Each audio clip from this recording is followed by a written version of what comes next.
اليوم راح نطلع طبق مميز اللي هو البرياني بطريقة مميزة طبعا. أول شي سمن نحطه وبصل وثوم ونحمصه. ثاني شي الدجاج يكون بدون جلد خلاص نحمسها ونضيف عليها البهارات الصحيحة بس. نبدأ نشوح فيها ونحمسها.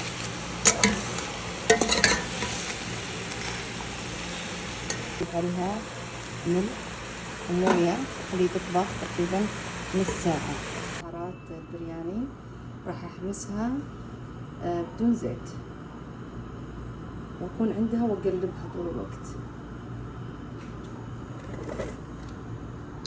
يعني تاخذ لها تقريبا 3 دقايق. طبعا زنجبيل، القرفة، لحب حيل، طبعا حطيت أنا بعد زعفران، الكزبرة والبقدونس المفروم مع الشبت شوي مع كزبرة مطحونة مع كمون مع زنجبيل. راح أضيف عليهم الزبادي،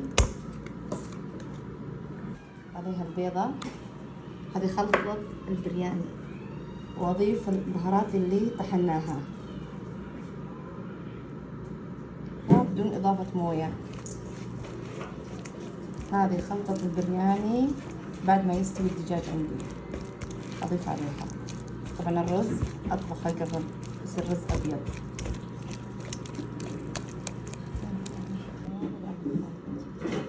عندي دجاج راح أخذ مويته تقريبا من النص وأضيف على الرز الأبيض.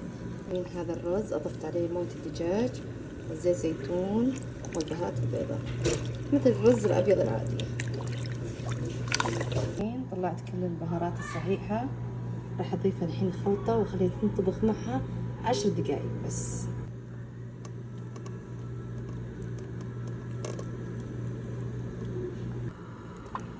خلاص نخليها 10 دقايق تثقل معنا بس. خلاص الريحة ما شاء الله. أهم شيء الملح. الحين نضيف عليه موية كادي، نسكر عليه. طبعا هذا 3/4 استواء لسه أبي يستوي أنا مع الخلطة. سكر عليه وغطيه خليه لين تقريبا 10 دقايق. أهم شيء طفيت عليه النار. راح أضيف الحين خليط البرياني.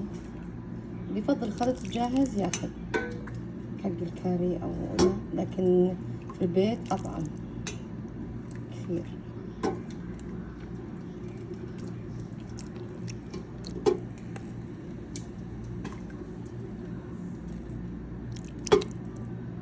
ثم طبقة الرز. الحين عليها الرز.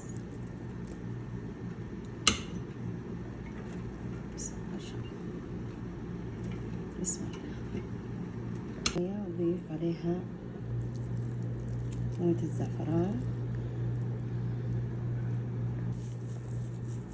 والبصل مكرمل أو البصل مقلي حسب الرغبة. خلاص أخليها تقريبا يمكن 10 دقايق فقط أو ربع ساعة. أقصر على النار وأخليها، بعدين أقلبها أو أخلطها مع بعض.